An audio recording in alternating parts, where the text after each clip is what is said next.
மாயே விஷ்ணுமயே மாயா மாயா விஷ்ணு மாயா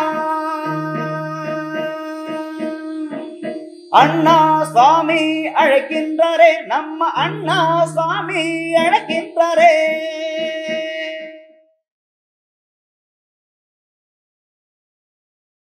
மாயன் மயம் ஆன்மீக சகோதர சகோதரிகள் என்னுடைய அன்பான பணிவான ஆசீர்வாதத்தை தெரிவித்துக் கொள்கின்றேன். மாயன் மயம் உங்கள் நலன் பொருட்டு தான் இறையர்களாலும் குருவர்களாலும் தொடர்ந்து பேசி வருகின்றேன். ஒரு நிகழ்வு மனிதனுடைய வாழ்க்கையில அனுபவம் தானே பாடும்.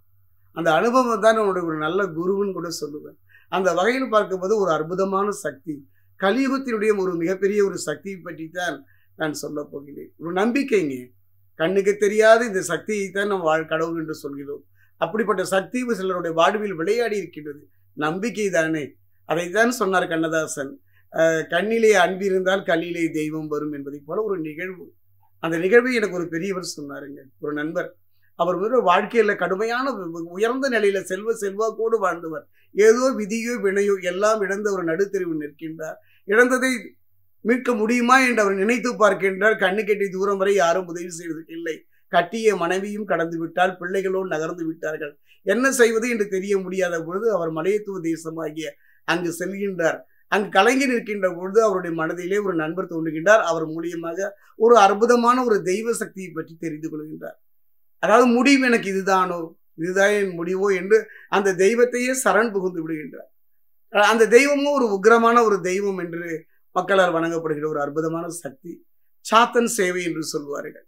சாத்தன்னா நீங்க ஒன்னே பயந்துடாதீங்க. சாத்தன் இன்னைக்கும் பாத்தீங்கன்னா திருநெல்வேலி, மதுரை, காரைக்குடியில பாத்தீங்கன்னா அந்த காலத்துல கூலவாணிகள், சீத்தலை சாத்தனார் என்றெல்லாம் வாழ்ந்திருக்கிறார்கள். சாத்தப்பன், சாத்தாய் எல்லாம் வாழ்ந்திருக்கின்றார்கள். ஒரு அம்சம், ஒரு அற்புத அம்சம் தான்.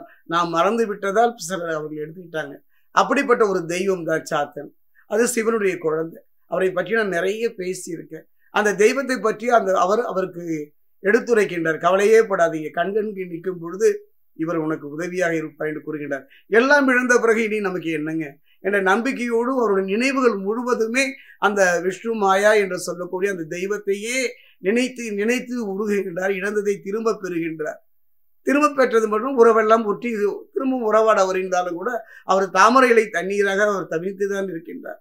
இருந்த பொழுதும் அப்போ ஒருத்தர் கேட்குறாங்க, ஏங்க இப்படி பிரிந்திருக்கின்றீர்களே, இல்லறம் இல்லாமல் தனித்திருக்கின்றீரே, உங்களோட அந்திம காலத்தில் அந்த விஷ்ணு மாயா உதவுவானா என்று அவர்கள் கேட்கின்ற பொழுது, அதாவது ஒரு மனிதன், அவனுக்கு ஒரு குடும்பம், அவனுக்கு ஒரு குழந்தை, அந்த குழந்தைய அந்த அந்திம காலத்தை வைக்கின்ற கொல்லி அவன் நரகம் செல்லாமல் காக்கும் என்று சொல்கின்றார்.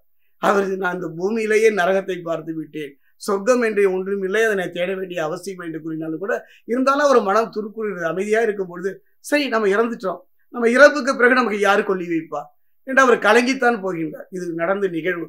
கொஞ்ச காலத்துக்கு அப்புறமா அவர் அந்த ஒரு மனிதனாக பிறந்த எல்லோருமே ஏதோ ஒரு விதத்துல இந்த உடலை விட்டு உயிர் பிரிந்துதானே ஆக வேண்டும். அந்த மரணநிலையை அவர் அடைந்து விட்டார்.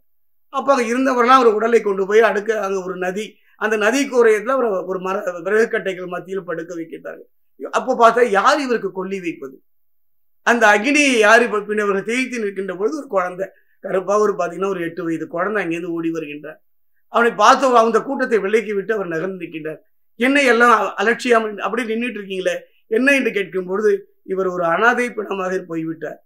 அவரை பார்த்தா ஒரு தேஜஸ் இருக்கு முகத்துல. ஆனால் இவருக்கு யாரு கொல்லி வைப்பது? எங்களுக்கு உறவில்லை, இவர் சொந்த பந்தம் இல்லை, என்ன செய்வது அவர்கள் கலைகின்ற பொழுது, ஐயா நான் வைக்கலாமா? அவங்களை திகைத்து போகின்றார்கள். நீ வைக்கலாமா, இவர் உனக்கு என்ன உறவு என்று கேட்கின்றார். அவர் சொல்றாருங்க, நாளைக்கு எனக்கு யார் வைப்பார்கள் என்று தெரியவில்லை, நானும் ஒரு அனாதை தான், இருந்தாலும் கூட என் மனம் தோன்றுகிறது இவரை பார்க்கும் பொழுது, நான் வைக்கின்றேனே, எனக்கும் தந்தை இல்லாத குறையை இவர் தீர்க்கட்டுமே என்று கூறி அந்த குழந்தை வைக்க முற்கிடும் பொழுது சின்ன சலசலப்பு. முடிவில் யாருமே அவருக்கு அந்த கொல்லி என்று சொல்லக்கூடிய அந்த அக்னியை பந்தத்தை அவர் மீது வைக்க தயங்கிய பொழுது அந்த பையன் கையில வாங்கிக்கிறார். மும்முறை வளம் வருகின்றார். அப்போ அந்த இறந்து போன அந்த உடம்பினுடைய கண்களில் இருந்து கண்ணீர் துளிர்க்கின்றது. நல்லா பாருங்க, மரித்து போன அந்த உடம்பினுடைய கண்ணில் இருந்து 2 சொட்டு கண்ணீர் பூமியில் விழுகின்றது. அவர் 3 முறை வளம் வந்து அந்த அக்னியை வைக்கின்றார்.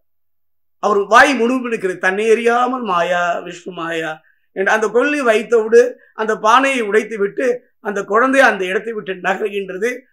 அந்த கொல்லியை வைத்தார் அல்லவா, அந்த சிதையிலிருந்து ஒரு உருவத்தை அது கைப்பிடித்து அழைத்து செல்வதை பார்க்கின்றார்கள். திகைத்து போகின்றார்கள். இதெல்லாம் நடந்த நிகழ்வு தான், ஒரு மனிதனுடைய வாழ்க்கையில நடந்த நிகழ்வு. அதான் அல்லும் பகலும் இமை பொழுதும் மறக்காமல் மாயா மாயா விஷ்ணு மாயா மாயா என்று உருகினார். ஊனும் உடலும் உருகி எல்லா உறவை ஒரு உதறிய பொழுது அவர் வைத்த நம்பிக்கை தான். எப்படின்னு பார்த்தீங்கன்னா, கேரளாவில் ஒரு கதை உண்டுங்க அருமையத்தை. அதாவது பூந்தானம் என்ற ஒரு அற்புதமான ஒரு மகான், அவரு குருவாயூரப்பன் மீது அதீதமான பக்தி. ஒரு வயது மூப்பின் காரணமாக அவரால் அங்கு குருவாயூரப்பனை தினமும் சென்று தரிசிக்க முடியாத காரணத்தினால அவருடைய அந்திம காலத்தில் அவர் கலங்கி நின்ற பொழுது, கண்ணன் கவலைப்படாதே, நாளைக்கு காலையில் 3 மணிக்கு நான் உன்னை அழைத்து செல்கின்றேன் என்று கூறுகின்றார். அதில் மனைவியிடம் சொல்கின்றார், வயதான காலத்தில் ஏதோ உளறுகிறார் என்று அவர்கள் நகர்ந்து விட்டார்கள். ஆனால் அந்த வேலைக்காரியாக இருக்கக்கூடிய அந்த பெண் அவர் மீது உள்ள ஒரு பக்தி மரியாதையின் காரணமாக விடியற்காலையே வாசலைகளெல்லாம் சுத்தமாக்கி வாசல் ஒரு 2 மாவிலையை கட்டி அவருக்கு கரெக்டாக பார்த்தீங்கன்னா பிரம்ம முகூர்த்த விடிய காலில் பார்த்தா தெய்வம் அங்கு வருகின்றார். கண்ணன் வந்து அவர் கைப்பிடித்து, கண்ணா வந்துட்டியா என்று அவர் கதைகள் இருக்கிறார். அந்த கண்ணனை அழைத்து கொண்டு அவர் வானத்திலே பறப்பதை பார்க்கின்றார். வெளியில சத்தம் கேட்டு அந்த அம்மா ஓடி வர, என்ன சத்தம் விடு, ஐயா பாருமா, நம்ம அம்மாவை வந்து கிருஷ்ணன் வந்து அழைத்து போகின்றார். நடந்த நிகழ்வு, காலம் கடந்து இப்படிப்பட்ட ஒரு நிகழ்வு. அந்த நிகழ்வு தான் அங்கே இருந்த அனைவரும் மனத்திலும் தோன்றியது. நம்பிக்கை. விஷ்ணுமாயன் எல்லோரும் குட்டிச்சாத்தான் என்றும் ஒரு துர்தேவதை என்றும் இதெல்லாம் அவர்கள் நினைத்து ஒதுங்குகிறார்கள். இல்லை, இவனுடைய அருமையும் பெருமையும் அனுபவித்தவர்களுக்கு தான் தெரியும். திக்கற்றவருக்கு ஒரு தெய்வம், இவனுடைய வழிபாடு, இவனுடைய உபாசனை எல்லாம் ஒரு மிகப்பெரிய ஒரு நல்ல குரு மூலியமாகத்தான் அனுபவிக்க வேண்டும். அதாவது இறைவனை 4 மந்திரம் சொன்னோன்னா அவரை பார்த்து விடலாம் என்றெல்லாம் நினைக்கின்றார்கள். அல்ல, மந்திரம் மட்டுமே அந்த இறைவனை நம்மை நோக்கி நகர்த்த. நம்பிக்கை, அந்த நம்பிக்கையுடைய வெளிப்பாடு தாங்க இப்படிப்பட்ட ஒரு நிகழ்வு தாங்க இன்னைக்கு இறை நம்பிக்கை நம்மளை ஒரு பூ மாதிரி, ஒரு சந்தனம் மாதிரி, ஒரு மெல்லிய புகை மாதிரி நம்ம காத்து இருக்கின்றது. இப்போ நினைச்சு பார்க்குறோம், என் மனசுக்குள்ள இதுதான் ஞாபகம் வருது. அதாவது மேகஷியாமம் பிரசன்யாசம் நானாலங்கார சம்பிதம் ரக்தமாலாம் பரதரம் தூம்ராட்சம் ஐஷவாகனம் தண்டம் கட்கம் சமாயுக்தம் கேட சபடிதம் பானபாத்திரம் சமாயுக்தம் விஷ்ணு ரூபம் பஜாமியகம் என்று சொல்லக்கூடிய மந்திரம் என்ற ஞாபகம் வருகிறது. நம்பிக்கை தாங்க. நம்ம எல்லாம் 1000 உறவுகள் இருந்தாலும் கூட ஒரு சரியான தருணத்தில் நம்மை காப்பதை இல்லாமல் நம்மை விட்டு உதறுகிற எதையோ ஒரு எதிர்பார்ப்பில் தானே பழகிறோம். கட்டிய மனைவியாக இருந்தாலும், பெற்ற தாயாக இருந்தாலும், பிள்ளையாக இருந்தாலும் கூட ஒரு எல்லை. ஆனாலும் எல்லை கடந்தவன் இந்த மாயன், விஷ்ணு மாயன்.